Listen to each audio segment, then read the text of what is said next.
Hello student, welcome to INPS channel. तो आप सभी का CVT एग्ज़ाम ऑलरेडी हो चुका है।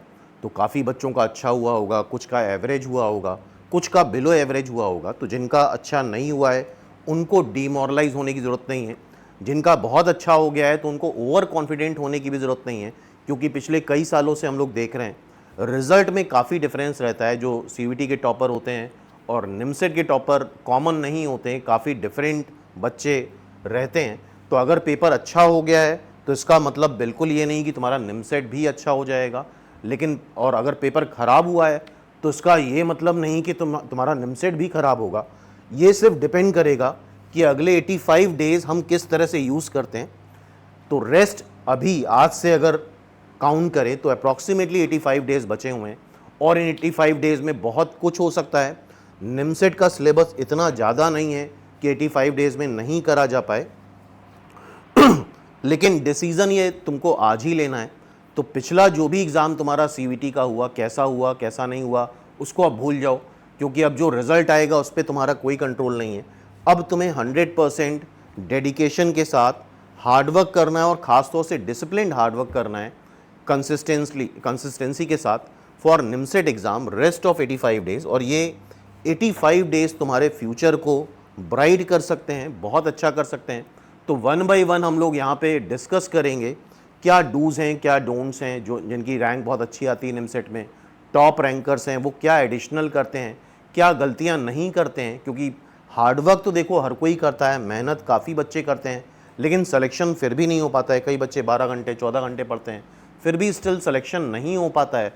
तो कई सारी कॉमन मिस्टेक्स होती हैं, तो उसको हम लोग वन बाय वन इस सेशन में डिस्कस करेंगे, इस वीडियो में देखेंगे। और ये वीडियो कोई मोटिवेशन वाला वीडियो नहीं है, प्योर हमने लॉजिकली सारी चीज़ें डिज़ाइन करी हैं। क्या प्लानर होना चाहिए, किस तरह से हमें पढ़ना है रेस्ट ऑफ डेज़ में, ये सारी चीज़ें हम यहाँ पे वन बाय वन डिस्कस करते हैं। लेकिन उससे पहले डिसीज़न तुम्हें लेना पड़ेगा और अभी लेना पड़ेगा। काफ़ी बच्चे अभी से माइंड मेकअप कर रहे हैं कि 27 में एग्ज़ाम दे देंगे, तो वो बहुत बड़ी गलती कर रहे हैं। एटलीस्ट 26 में पूरी ईमानदारी से अपना 100% दे के अगर एग्ज़ाम देते हो तो बहुत कुछ रियल एग्ज़ाम सीखते हो। मॉक टेस्ट से उतनी बातें नहीं समझ में आती हैं, रियल एग्ज़ाम से बातें बहुत कुछ क्लियर होती हैं। बहुत अच्छे मतलब बहुत वैल्यूएबल एक्सपीरियंस मिलते हैं तुम्हें जब तुम रियल एग्ज़ाम देते हो। और ख़ास बात, जो तुम्हारा CVT का एग्ज़ाम बीता है उसमें क्या किया क्या नहीं करा, क्या रिज़ल्ट आएगा क्या नहीं आएगा, उसको बिल्कुल दिमाग से निकाल दो। लेकिन ये बात ज़रूर ध्यान में रखो कि CVT एग्ज़ाम में तुम्हारी मेजर मिस्टेक क्या थी, क्योंकि जैसा हमने बताया रियल एग्ज़ाम में बहुत वैल्यूएबल बहुत रेलेवेंट एक्सपीरियंस मिलते हैं। तो CVT एग्ज़ाम में क्या मेजर मिस्टेक रही, जैसे टाइम की कमी रही, स्पीड कम थी, सिली मिस्टेक ज़्यादा हो गई, कंसेप्चुअली हम वीक थे। तो सारे वीक एरिया एक कॉपी में लिख डालो, एक पेज में लिखो और सोच के एग्जामिनेशन टाइम के बारे में सोचो और वो वीक एरियाज़ लिखो। और उन वीक एरियाज़ को हमें स्ट्रेंथन करना है फॉर निमसेट 2026 एग्ज़ाम। तो स्टार्ट करते हैं वन बाय वन सारे पॉइंट देखते हैं और वीडियो को बहुत लेंदी नहीं रखेंगे, शॉर्ट में सारी चीज़ें डिस्कस करेंगे, ठीक है। तो अभी से डिसाइड करो, तुरंत डिसाइड करो कि हमें निमसेट 2026 अपना 100% पोटेंशियल लगा के करना है। और बिल्कुल करा जा सकता है। बहुत सारे बच्चे हैं, बहुत सारे एग्जाम्पल्स हैं मेरे पास जो लास्ट 90 डेज़ में, लास्ट 80 डेज़ में बहुत अच्छा रिज़ल्ट लाए हैं मेहनत करके। और जैसा कि हम बार बार बोलते हैं कि यार स्टार्टिंग हर कोई अच्छे से करता है, लेकिन जो स्टूडेंट्स फिनिशिंग किसी भी प्रोजेक्ट की अच्छे से करता है वही विनर होता है। तो ये बहुत सारे बच्चे होंगे जो शुरुआत से बहुत अच्छा परफॉर्म कर रहे होंगे, अच्छे नंबर मॉक में ला रहे होंगे, लेकिन लास्ट में जाके अगर ढीले पड़ गए तो सिलेक्शन पे क्वेश्चन मार्क बन जाएगा। लेकिन कई बच्चे होंगे जिनके मॉक में कम नंबर आ रहे हैं, लाइक निमसेट मॉक में 200 नंबर आ रहे हैं, तो इसका मतलब ये नहीं कि वो नहीं सेलेक्ट होंगे, बिल्कुल सेलेक्ट होते हैं। और ऐसे बहुत सारे एग्जाम्पल्स हैं मेरे पास। तो अगर कम नंबर आ रहे हैं, और कई बच्चे हैं जो बिलो एवरेज भी हैं, लेकिन लास्ट में उन्होंने बिल्कुल जी जान लगा दिया, 100% दे दिया अपना, कम सिलेबस आने के बावजूद भी उनका बहुत अच्छा सिलेक्शन हुआ है। तो ये जो लास्ट के दिन है, जो फिनिशिंग डेज हैं, ये बहुत सब कुछ तय करेंगे, तुम्हारी रैंक, तुम्हारा सिलेक्शन, एवरीथिंग। तो ये लास्ट 80 to 85 डेज़, इस पे बहुत ज़्यादा फोकस करना है। इसमें थोड़े भी ढीले पड़े, थोड़े भी इनकंसिस्टेंट हुए, इनडिसिप्लिन्ड हुए, तो तुम्हारा रिजल्ट कॉम्प्रोमाइज़ होने वाला है। बात फैक्ट है, ये तय है। तो स्टार्ट करते हैं। तो टोटल हमारे पास 85 डेज़ हैं।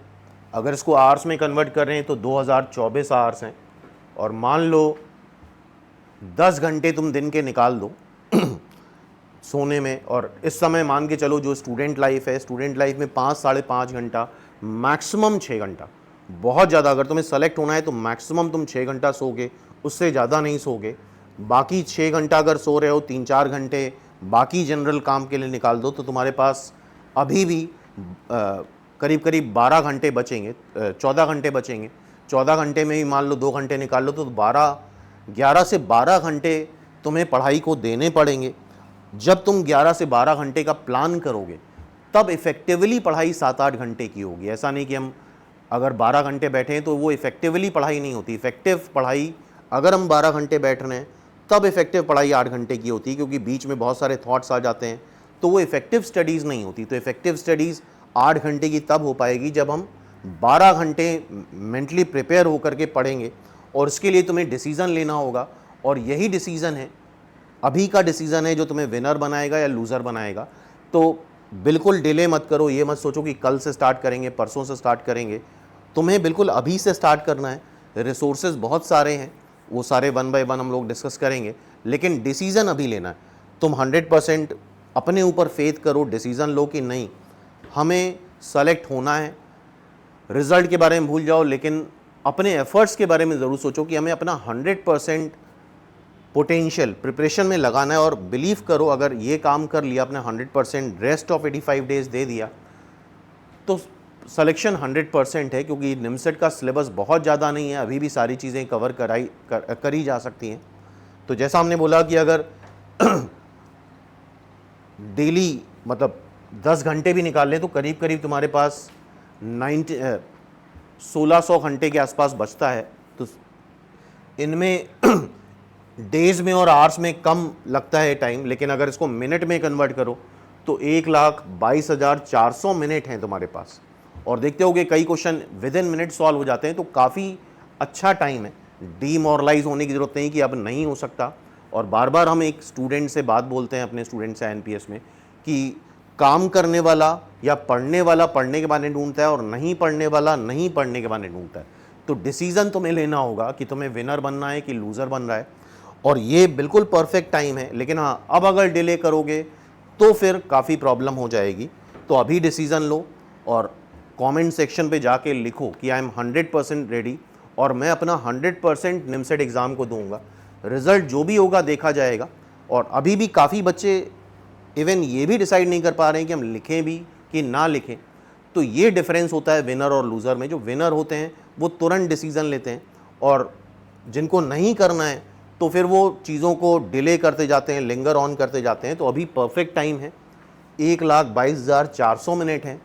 इसके आधे भी कर दोगे तो भी बहुत सारा टाइम मिल जाएगा तुम्हें। तो इफ़ेक्टिवली अब जो समय बचा है, अच्छी रैंक लानी है, अच्छे एनआईटी पे जाना है, तो इफ़ेक्टिवली तुम्हें मान के चलो 12 घंटे का प्लान करना होगा पढ़ाई करने के लिए। जैसा हमने बताया, जब 12 घंटे तुम बैठोगे तब जाके 8 घंटे इफेक्टिव निकलेगा। तो चीज़ें आसान भी नहीं, नेशनल लेवल का कंपटीशन है तो इतना आसान भी मत समझना। लेकिन हाँ, अभी भी चीज़ें कंट्रोल में हैं, कंट्रोल करा जा सकता है। कई बच्चे सेल्फ स्टडी कर रहे होंगे, कई बच्चे कोचिंग कर रहे होंगे, कई डिफरेंट टाइप से पढ़ रहे होंगे। तो अभी लेटेस्ट हम लोगों ने संकल्प बैच लॉन्च करा है, क्रैश कोर्स है, अनलॉकिंग योर ट्रू पोटेंशियल। काफ़ी बच्चे काफ़ी तेज़ी से कोर्स ज्वाइन कर रहे हैं, आप लोग भी ज्वाइन कर सकते हो ये कोर्स। इसकी कॉस्ट सिर्फ 999 है, और इसमें कई सारी फैसिलिटीज़ हैं। डेली 3 लाइव क्लासेस होंगी। पहली क्लास 12:30 बजे होती है, और दूसरी क्लास 4:30 बजे, तीसरी 7 बजे इवनिंग में। ये सारी आफ्टरनून 12:30 बजे आफ्टरनून की क्लास है, 4:30 बजे इवनिंग की क्लास है, और 7 बजे भी इवनिंग की क्लास है। इसमें ऑलमोस्ट हम पूरा सिलेबस कंप्लीट कराएंगे। मंडे टू फ्राइडे सारी मैथ्स की क्लास होंगी।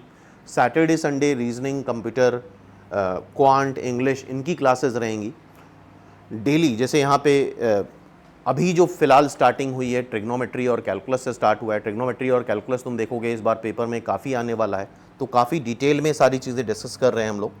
प्लस डेली टेस्ट होते हैं, डेली टॉपिक वाइज टेस्ट होते हैं, और अभी वीक में 2 मॉक टेस्ट चल रहे हैं। लेकिन आगे जैसे जैसे टाइम आगे बढ़ेगा, alternate days mock test start हो जाएंगे। मॉक टेस्ट की एनालिसिस होती है, डेली डीपीपी प्रोवाइड करी जाएगी। इसमें हर एक चैप्टर में सब टॉपिक वाइज हमने पूरा कैटेगराइज करा है, स्ट्रक्चर करा है पूरे सिलेबस को।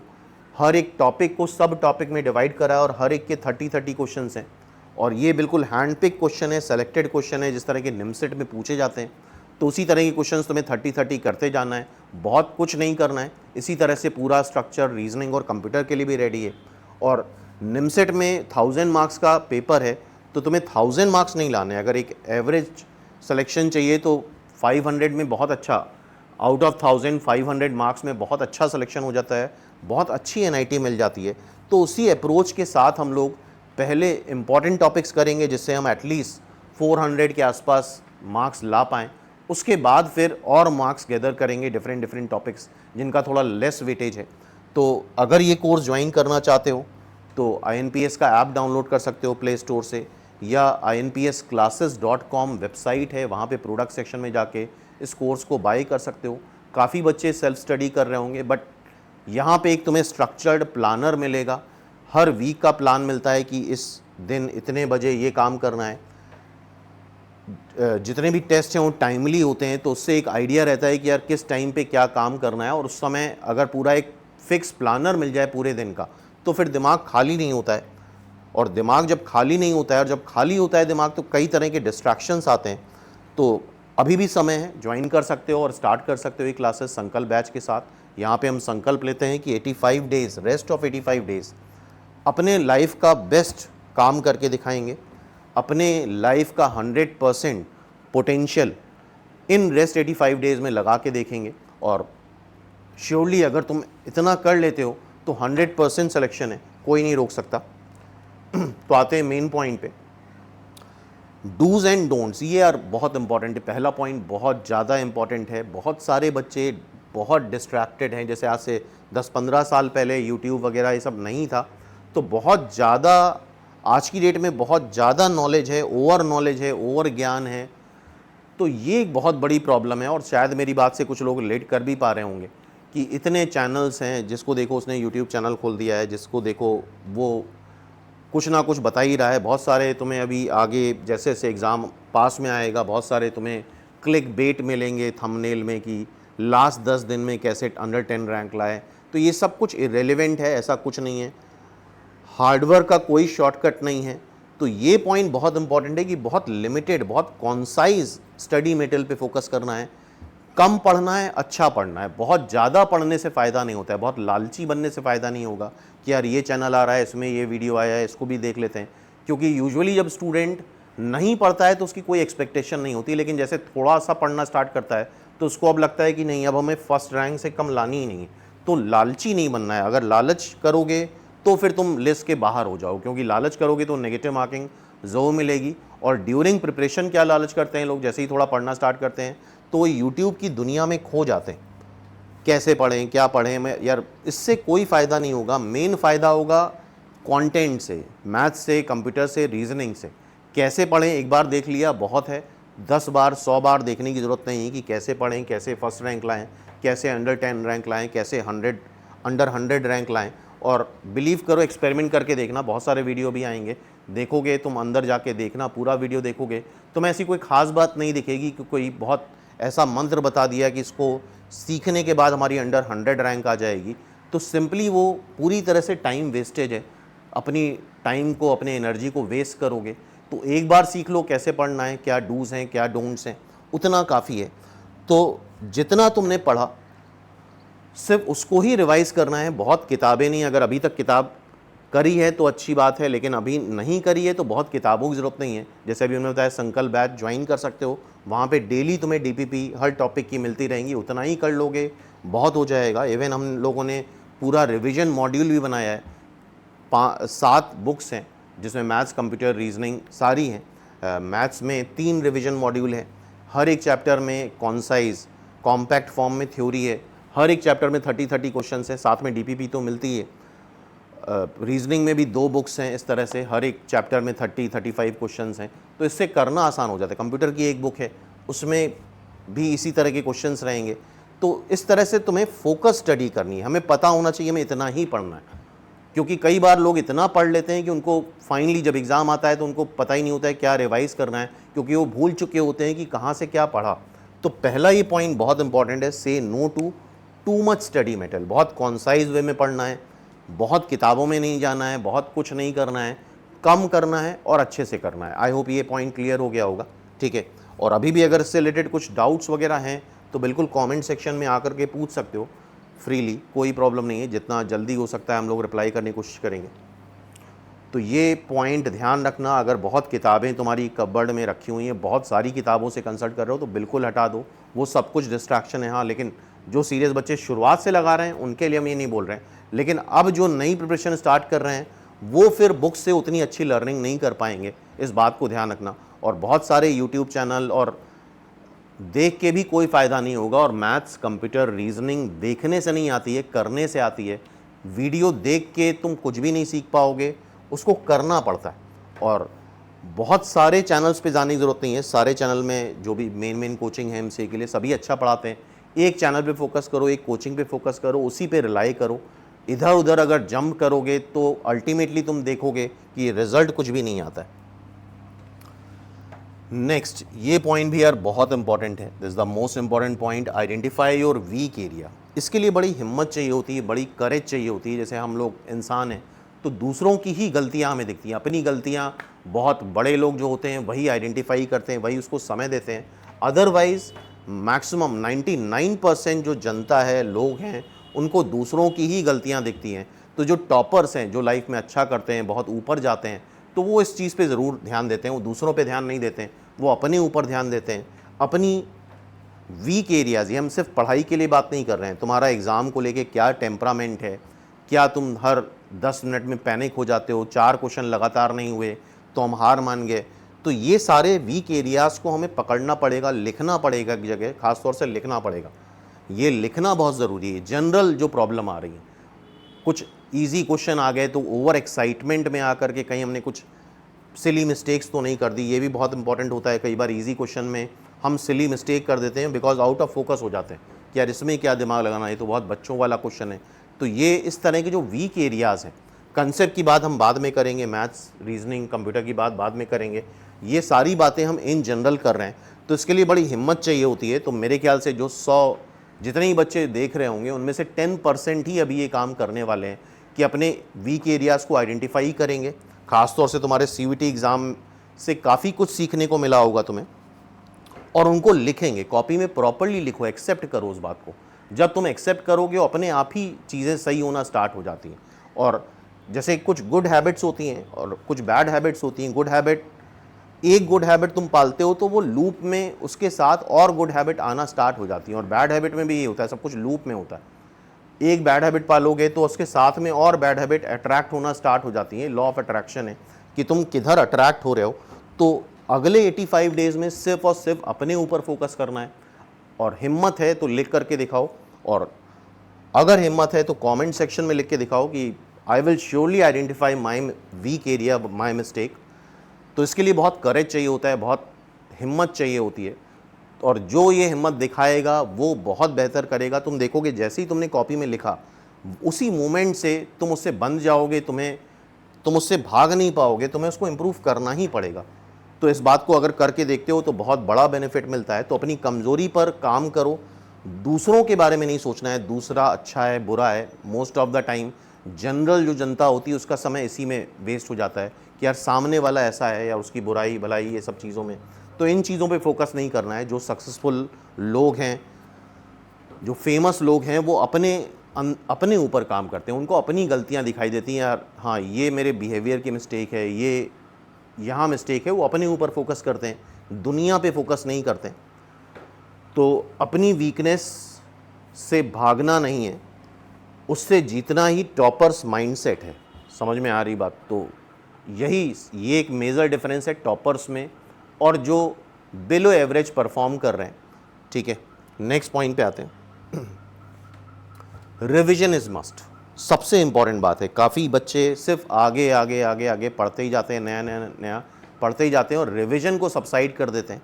तो अभी भी 85 डेज़ हैं, ऐसा नहीं कि 8 दिन बचे हैं, अभी भी 85 डेज़ हैं। ठीक ठाक टाइम है, इनफ टाइम होता है 85 डेज़ में, बहुत कुछ करा जा सकता है। लेकिन सबसे इंपॉर्टेंट है रिविजन। मैथ्स, कंप्यूटर और रीजनिंग आती है तो हम सजेस्ट करते हैं कि डेली तुम एटलीस्ट 1.5 घंटा मैथ्स को रिवाइज करोगे ही करोगे, और ऑल्टरनेट डेज कंप्यूटर और रीजनिंग को ऑल्टरनेट डेज दे दो। आज जैसे तुमने कंप्यूटर रिवाइज करा और कल रीजनिंग रिवाइज करा। और निमसेट की प्रिपरेशन में बहुत ज़्यादा स्टूडेंट जो गलत करते हैं वो अपना 100% सिर्फ मैथ्स को देते हैं, ये सबसे बड़ी मिस्टेक है। तुम्हें रीजनिंग कंप्यूटर भी करना है, 400 नंबर का ये भी पार्ट आता है। 600 नंबर पे ही अपना 100% लगा देते हैं और 400 नंबर के बारे में बिल्कुल भूल जाते हैं, तो ये बहुत बड़ी मिस्टेक है। तो डेली 1.5 घंटा मैथ्स को रिवाइज करना है, फिर एक दिन आधा घंटा आज कंप्यूटर रिवाइज कर लो, कल रीजनिंग रिवाइज कर लो। इस तरह से ऑल्टरनेट डेज में, मतलब ये मिनिमम टाइम हम बता रहे हैं, ये टाइम ग्रेजुअली धीरे धीरे बढ़ता जाएगा, बिकॉज धीरे धीरे जब टाइम बढ़ेगा तो तुम्हारा सिलेबस कंप्लीट होना चालू हो जाएगा।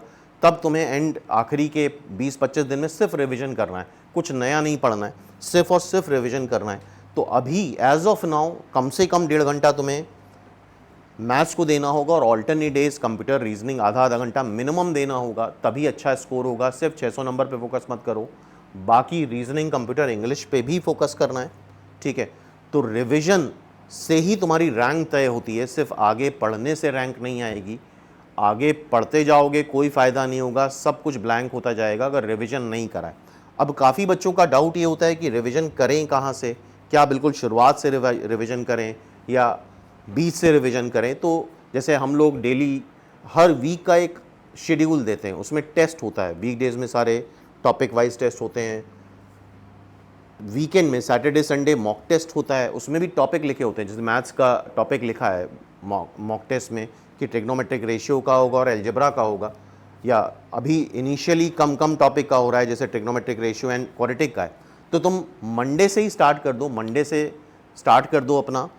तुम्हें 2 ही चीज़ें रिवाइज करनी है, ट्रिग्नोमेट्रिक रेशियो एंड क्वाड्रेटिक। तो बाकी जैसे टॉपिक वाइज टेस्ट होते हैं, आज सपोज कर लो पज़ल का टेस्ट है तो आधे घंटे पज़ल तुमने रिवाइज कर ली, तो जो शेड्यूल है उसके अकॉर्डिंग करोगे तो वो बिल्कुल परफेक्ट रहेगा। इधर उधर रैंडम वे में भागोगे तो दिक्कत होती है। और जैसा कि हमने बताया, ठीक है काफ़ी बच्चे सेल्फ स्टडी कर रहे हैं, लेकिन स्ट्रक्चर्ड स्टडी करने से काफ़ी फ़र्क पड़ता है, कम मेहनत में अच्छा रिजल्ट आ जाता है। जब तुम खुद से करते हो तो बहुत सारी चीज़ें तुम्हें खुद से प्लान करनी होती है, तो वहाँ मेहनत ज़्यादा करनी पड़ती है, प्लानिंग ज़्यादा करनी पड़ती है, प्लानिंग में बहुत समय वेस्ट हो जाता है। मेहनत मतलब अगर एक बच्चा स्ट्रक्चर्ड पढ़ाई कर रहा है तो उसको 8 घंटे पढ़ के भी बहुत अच्छी रैंक ला सकता है, और वेल स्ट्रक्चर्ड नहीं है तो 13-14 घंटे ही पढ़ेगा तो उससे पीछे ही रहेगा। तो ये एक प्लानिंग अगर बना के तुम्हें दे दी जाए तो बेटर रहता है। तो रिविजन इज़ मस्ट, रिविजन से ही तुम्हारी रैंक आती है, रैंक डिसाइड होती है, और दोनों ही बाय द वे आर से रिविजन, आर से रैंक। तो इस पॉइंट को बिल्कुल ध्यान रखना है, इसको बिल्कुल इग्नोर मत करना। हर दिन 2 घंटा मिनिमम, अभी ये टाइम ग्रेजुअली, जैसे अप्रैल में अगर हम बात करें तो अप्रैल में मिनिमम 3 घंटा तुम्हें रिविजन करना होगा। मई में बात करें तो मिनिमम 4 घंटा। ऑब्वियसली जून की बात तो अभी नहीं करेंगे, 4 ही 5 दिन बचेंगे, तो 5-6 घंटा मई में तुम्हें मिनिमम रिवाइज करना होगा। हर दिन के हिसाब से रिवीजन के आर, रिवीजन के मिनट बढ़ने चाहिए, क्योंकि सब कुछ पढ़ लेने से, पूरा सिलेबस कवर कर लेने से थोड़ी कुछ नहीं होगा जब तक हम रिवाइज ना करें। क्योंकि अगर रिवीजन नहीं करके जाते हो तो तुम एग्ज़ाम में परफॉर्म नहीं कर पाओगे। आते हुए क्वेश्चन भी जो टॉपिक पढ़े हैं रिवाइज नहीं करें, उनके क्वेश्चन सॉल्व नहीं होते, ठीक है।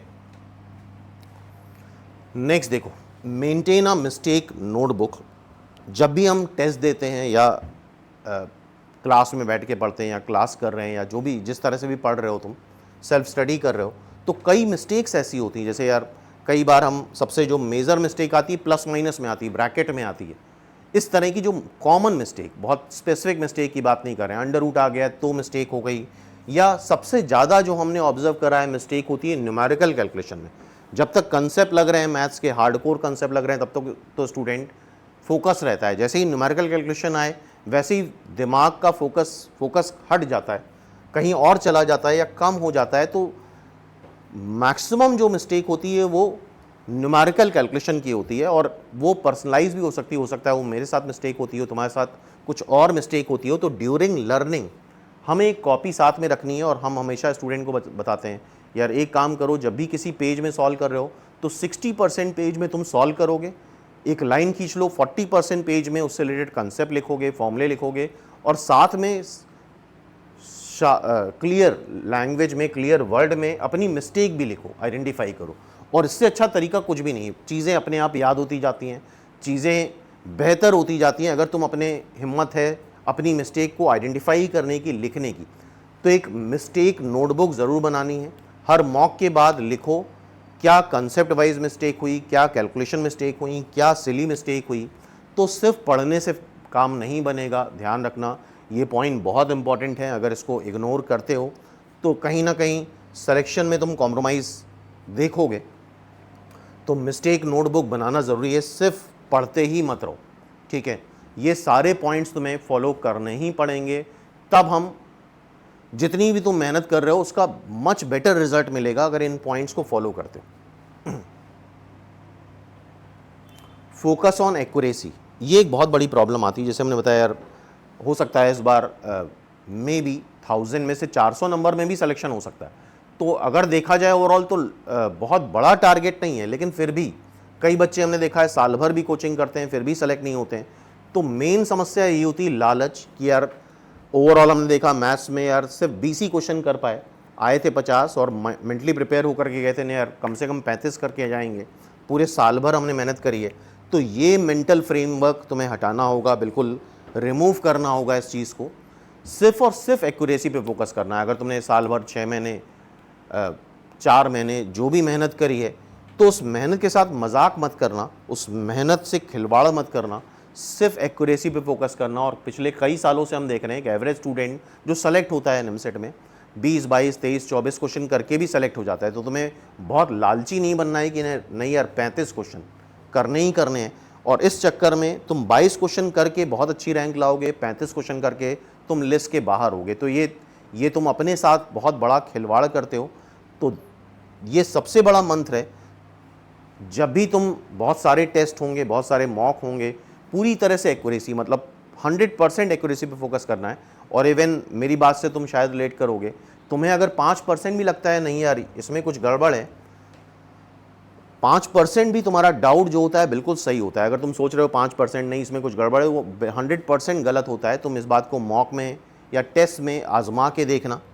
इवन कई बार तो हम देखते हैं 1% भी अगर तुम्हें डाउट है कि नहीं यार कुछ गड़बड़ है, कुछ दिक्कत आ रही है, तो गलत ही होता है क्वेश्चन, आंसर उसका गलत ही आता है। अननेसरी तुम वहाँ से नेगेटिव मार्किंग ले करके जाते हो और लिस्ट के बाहर हो जाते हो। तो this is very important point. Attempt कम करो लेकिन सही करो, कम करना है लेकिन अच्छा काम करना है, ठीक है। इस बात को ध्यान रखना, कम करके आएंगे लेकिन बिल्कुल एक्यूरेटली करके आएंगे, कोई गेस वर्क नहीं, कोई ब्लाइंड गेस वर्क नहीं। बहुत सारे अच्छे बच्चों को हमने देखा है लिस्ट के बाहर होते हुए, साल भर बहुत अच्छा परफॉर्म करते हैं लेकिन वहाँ पे लालच में फंस के सब कुछ गड़बड़ कर देते हैं। तो ये हैबिट हमें आज से ही, आज के जो टेस्ट हैं या मॉक हैं वहीं से स्टार्ट करनी होगी और अपने से प्रॉमिस करना होगा एक्यूरेसी से बिल्कुल हम कॉम्प्रोमाइज़ नहीं करेंगे, भले ही कुछ भी हो जाए, हमें एक्यूरेट करना है। जब हमें 100% बिलीव होगा तभी हम क्वेश्चन टेक करेंगे। और एक चीज़ और भी होती है, किसी भी क्वेश्चन में तुम मॉक में ऑब्जर्व करके देखना, अगर ज़रूरत से ज़्यादा समय लग रहा है, ओवर कैलकुलेशन हो रहे हैं, तो भी उसका आंसर नहीं आता है, उसको इमीडिएटली छोड़ो और नेक्स्ट पे स्विच करो। और ये मॉक वाले एक्सपीरियंस तुम्हें बहुत काम आने वाले हैं, ठीक है। नेक्स्ट क्या है, हेल्थ एंड माइंडसेट। तो ड्यूरिंग प्रिपरेशन काफ़ी लोग अपनी हेल्थ से कॉम्प्रोमाइज़ कर लेते हैं, तो हेल्थ का भी ध्यान रखना है। बहुत सारे ऐसे एग्जाम्पल देखे हमने जो साल भर टॉपर रहे हैं, आखिरी में पैनिक होके या हेल्थ का ध्यान नहीं रखा और साथ लास्ट में एग्ज़ाम तक नहीं दे पाए, इतनी ज़्यादा वो क्रिटिकल कंडीशन में हो गए। तो हेल्थ का बहुत ध्यान रखना है, सिर्फ ऐसा ना हो कि पढ़ाई का ही ध्यान रखना है। और ख़ासतौर से माइंडसेट का लाइक जैसे माइंडसेट का अभी फॉर द टाइमिंग क्या मतलब, वो एक पॉजिटिव माइंडसेट रखना है। जैसे कोई मॉक देने बैठे, 4 क्वेश्चन लाइन से नहीं हुए और तुम पैनिक कर गए, गिव अप कर गए, तो यार वो चीज़ गलत है, ठीक है। उसी चीज़ को हमें पॉजिटिव बनाना है। नहीं 4 क्वेश्चन नहीं हुए, मैं 5वें में फिर से उसी पोटेंशियल से, उसी एनर्जी से फिर से उस पर धावा बोलना है, अटैक करना है, ठीक है। तो that is the positive mindset, ठीक है। आज वाले मॉक में तुम्हारे नंबर खराब आए, तुम पूरा दिन खराब कर देते हो, पूरा समय खराब कर देते हो, तो वो एक नेगेटिव माइंडसेट होता है, ठीक है। आज जो खराब होना था वो हो चुका, पास्ट में जाके हम कुछ भी नहीं कर सकते, जो भी हम काम करेंगे प्रेजेंट में ही करेंगे और फ्यूचर में जाके भी हम कुछ नहीं कर सकते। तो पॉजिटिव माइंडसेट रखना है, ठीक है। पास्ट खराब था लेकिन हमें प्रेजेंट में अच्छा काम करके फ्यूचर को अच्छा करना है। तो पॉजिटिव माइंडसेट रखना बहुत ज़रूरी है। अगर मॉक में कम नंबर आ रहे हैं, बिलीव करो मेरे ऊपर, अगर 150 नंबर भी तुम्हारे पास आ रहे हैं मॉक में एज ऑफ नाउ, तो भी तुम ग्रेजुअली थोड़ा थोड़ा इम्प्रूव करोगे, तो एग्ज़ाम तक 400 450 लाना कोई बहुत बड़ी बात नहीं है। तो पास के रिग्रेट में नहीं रहना है कि यार पहले नहीं अच्छे थे हम पढ़ने में तो अभी भी नहीं अच्छे होंगे, तो ये बात बिल्कुल गलत है। तो हमेशा एक पॉजिटिव माइंडसेट रखना है, और ये पॉजिटिव माइंडसेट तुम्हें एग्जामिनेशन में भी बहुत हेल्प करेगा। ठीक है, किस तरह से तुम रिएक्ट करते हो पेपर के टाइम पे, एग्ज़ाम के टाइम पे, मॉक के टाइम पे। पेपर गड़बड़ हो गया है, किसी ने कुछ बोल दिया, पापा मम्मी ने कुछ बोल दिया और तुम बुरा मान के बैठ गए, इमोशनल हो गए, तो इससे किसी दुनिया पे को कोई फ़र्क नहीं पड़ता। सिर्फ़ और सिर्फ तुम्हें फ़र्क पड़ेगा, तुम्हारे लाइफ पे फ़र्क पड़ेगा। तो पॉजिटिव माइंडसेट रखना है, कुछ भी हो जाए, कितनी भी क्रिटिकल कंडीशंस आ जाएं, हमें अपना बेस्ट देना है काम के लिए। और किसी भी इंसान की जो एक्चुअल कैपेबिलिटी होती है वो एक्सट्रीम नेगेटिव कंडीशंस पे ही होती है। नॉर्मली तो कोई भी काम कर लेता है, लेकिन एक्सट्रीम नेगेटिव कंडीशंस पे जो तुम काम करते हो वो तुम्हारी एक्चुअल कैपेबिलिटी होती है। और ये सब चीज़ें सीखोगे जब तुम मार्केट में जाओगे, बाज़ार में जाओगे काम करने, इंडस्ट्रीज़ एक्सपोजर होगा, तो बहुत सारी चीज़ें लर्निंग होगी। तुम्हें इस समय ये कंपटीशन डिफ़िकल्ट लग रहा है, लेकिन वहाँ का कंपटीशन और भी डिफ़िकल्ट होगा। वहाँ की चीज़ें डायरेक्टली विजिबल नहीं होती। यहाँ तो ये है कि पेपर दिया, नंबर मिल गए, नंबर काउंट कर लिया, रिज़ल्ट आ गया। वहाँ पे चीज़ें बहुत इनविजिबल होती हैं, लेकिन कंपटीशन यहाँ से कहीं ज़्यादा होता है। तो हेल्थ पे और माइंडसेट पे फोकस करना है। And then PYQ, previous year question, PYP, previous year paper. मान लो तुम्हारा सिलेबस कंप्लीट है, तुम 2008 से लेके पूरा पेपर लगाओ, 2008 का लगाओ, 2009 का लगाओ, 2000, और 2 घंटे में नहीं। अगर तुम परफेक्टली प्रिपेयर्ड हो तो 2 घंटे नहीं, 1.5 घंटे का टाइम लो, क्योंकि पुराने क्वेश्चंस ऑलरेडी तुम सॉल्व कहीं ना कहीं देखे होंगे, कर चुके होगे। तो प्रीवियस ईयर पेपर भी लगाना है, प्रीवियस ईयर क्वेश्चंस भी करने हैं। जैसे मान लो फॉर एग्जांपल ट्रिग्नोमेट्रिक रेशियो एक बार तुमने शीट से कर लिया, उसके बाद जितने भी PYQ हैं 2008 से लेके 2025 तक, वो सारे एक फेज़ में बैठ के लगाओ, और जितने भी जो भी क्वेश्चंस लगाओगे विद इन टाइम लगाओगे। और जैसा निमसेट का क्राइटेरिया है, अब तुम्हें 30 क्वेश्चन 30 मिनट का टाइम लेके ही लगाने चाहिए, क्योंकि वहाँ भी ऑन एन एवरेज यही हमें टाइम मिलता है। और घर पे बैठ के या क्लास में बैठ के जो हमारी कैपेबिलिटी होती है, एग्जामिनेशन हॉल में जाने के बाद कम से कम 30-35% हमारी कैपेबिलिटी रिड्यूस हो जाती है। इस बात को ध्यान रखना, ठीक है। तो PYQ और PYP पे बहुत ज़्यादा फोकस करना है। Then mock test phase, mock test देने से कहीं ज़्यादा इंपॉर्टेंट होता है मॉक टेस्ट की एनालिसिस। इस बात को ध्यान रखना, मॉक टेस्ट की एनालिसिस बहुत इंपॉर्टेंट है।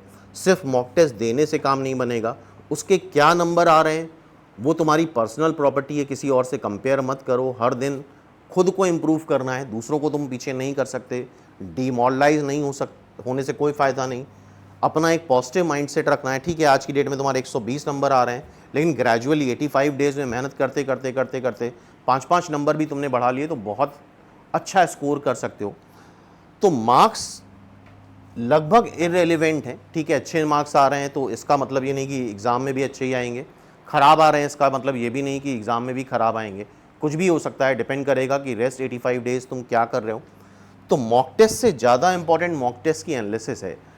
मॉक टेस्ट देना 30% है, 70% मॉक टेस्ट की एनालिसिस करना है। और यही डिफरेंस है जो सेलेक्ट होंगे बच्चे और जो नहीं सेलेक्ट होंगे।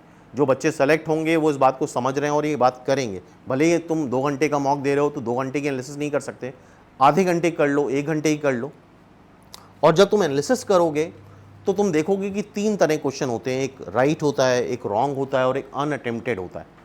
राइट में भी 3 से 4 कैटेगरी होती हैं, रॉन्ग में भी 3 से 4 कैटेगरी होती हैं, अनअटेम्प्टेड में भी 3 से 4 कैटेगरी होती हैं। अभी फ़िलहाल इस सेशन में हम लोग उस कैटेगरी में नहीं जा रहे हैं। राइट में भी R1, R2, R3, R4, wrong में W1, W2, W3, W4, unattempted में भी इस तरह से होता है। वीडियो काफ़ी लंबा हो जाएगा, इस वजह से इसके लिए हम एक अलग वीडियो बना देंगे। मॉक टेस्ट की एनालिसिस कैसे करी जाती है, उससे कैसे मैक्सिमम बेनिफिट उठा सकते हैं हम लोग। तो इम्पॉर्टेंट क्या है कि मॉक टेस्ट देना ही इम्पॉर्टेंट नहीं है, 30% इम्पॉर्टेंट है मॉक टेस्ट देना और 70% इम्पॉर्टेंट है मॉक टेस्ट की एनालिसिस। और काफ़ी बच्चे यार मॉक टेस्ट के लिए बड़ा क्रेज़ी रहते हैं। तो ऐसा नहीं कि तुम 100 मॉक टेस्ट दे दोगे तो तुम सेलेक्ट हो जाओगे। तुम 10 मॉक टेस्ट दे के भी बहुत अच्छा सिलेक्शन ले सकते हो और 1000 मॉक टेस्ट दे के भी कुछ नहीं कर सकते। तो नंबर ऑफ़ मॉक पे डिपेंडेंट मत हो, डिपेंडेंट हो कि तुम उस एक पर्टिकुलर मॉक से क्या सीख रहे हो। करके नंबर लेना यार वो तो एक पास्ट हो गया, लेकिन मॉक एक्चुअल एग्जाम नहीं है। मॉक देने के बाद तुमने क्या सीखा, that is the main thing. ठीक है, तो एनालिसिस बहुत इंपॉर्टेंट है, इस बात को ध्यान रखना। And then attempt strategy. Attempt strategy तुम्हारी गेम चेंजर साबित होती है। लाइक जितने भी तुम मॉक दे रहे हो, लाइक तुम इस ये पर्सनलाइज होगी, स्टूडेंट टू स्टूडेंट डिफ़र करेगी। कुछ स्टूडेंट देखते हैं कि यार यूजुअली तो ये होता है कि आसान क्वेश्चन पहले करो, फिर मीडियम पे जाओ, फिर डिफ़िकल्ट पे जाओ। या ऐसा हो सकता है कुछ लोगों की कैलकुलस बहुत अच्छी है, अलजेब्रा बहुत अच्छी, तो पहले कैलकुलस अलजेब्रा कर ली, फिर ट्रिग्नोमेट्री करी। तो ये पर्सन टू पर्सन डिफ़र करेगा। और ये अटेम्प्ट स्ट्रेटजी को अपना तुम लिखते जाओ कि यार मेरे लिए 10, तुमने 10 मॉक दिए, 20 मॉक दिए, 30 मॉक दिए, कौन सी स्ट्रैटेजी से क्या बेहतर रिजल्ट आ रहा है। क्या हम पहले कैलकुलस कर ले रहे हैं तो बेटर आ रहा है, या पहले हम ट्रिग्नोमेट्री कर ले रहे हैं तो बेहतर आ रहा है। तो यहाँ पे हम जनरलाइज तो नहीं कर सकते, बिकॉज हर स्टूडेंट की पढ़ाई अलग होती है, हर स्टूडेंट की तरीके अलग होते हैं। तो अपनी जो भी यूनिक अटेम्प्ट स्ट्रेटेजी है वो जनरलाइज मत करना, किसी वीडियो से देख के मत सीखना। मॉक देख के, अपना परफॉर्मेंस देख के ज़रूर लिखना कि तुम्हारी अटेम्प्ट स्ट्रेटेजी क्या होनी चाहिए। ये वो पॉइंट है जिस पे टॉपर्स वर्क करते हैं, और जो नहीं सेलेक्ट होते हैं वो इन चीज़ों के बारे में सोचते भी नहीं हैं। तो तुम्हारी पर्सनल यूनिक अटेम्प्ट स्ट्रेटेजी होनी चाहिए, सब्जेक्ट वाइज। कंप्यूटर में हमें कैसे अटेम्प्ट करना है, मैथ्स में कैसे करना है, और रीजनिंग में कैसे करना है। Daily study plan. रात में सोने से पहले टाइम टेबल मत बनाओ, टास्क टेबल बनाओ। पूरी टास्क टेबल लिख लो कि यार कल इतना काम हमें करना है। टाइम टेबल के चक्कर में सारी चीज़ें कई बार गड़बड़ हो जाती हैं। टास्क टेबल अगर बनाते हो तो फिर भी चीज़ें वर्क करती हैं।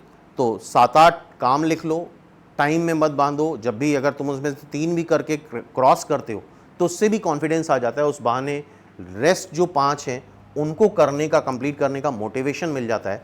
तो डेली स्टडी प्लान ज़रूर बनाना है, that is a task table. Time table नहीं, टाइम में नहीं बांधना है, टास्क टेबल। कल हमें इतना करके ही सोना है, ठीक है।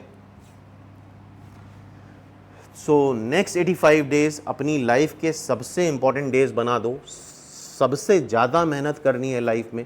अभी तक इतनी मेहनत नहीं करी जितनी मेहनत अब नेक्स्ट 85 डेज में हमें करनी है।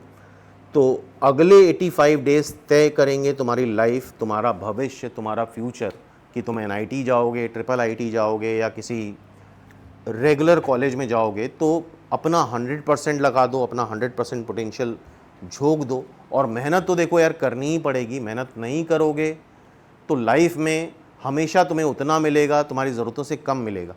तो एक टाइम पे तुम्हें मेहनत करनी ही पड़ेगी, अदरवाइज़ कोई ऑप्शन नहीं है। और देख रहे हो कंपटीशन डे बाय डे, दुनिया कहाँ जा रही है, कैसे चीज़ें हो रही हैं। तो आगे आने वाला समय तो और भी डिफ़िकल्ट होने वाला है। तो इन 85 डेज़ को बिल्कुल भी वेस्ट मत करो। तो इस वीडियो में यहीं तक रखते हैं। और अगर अभी भी कोई डाउट है तो कमेंट सेक्शन में जाके बिल्कुल पूछ सकते हो, जो भी डाउट है। तो मिलते हैं फिर नेक्स्ट सेशन में। All the best, thank you.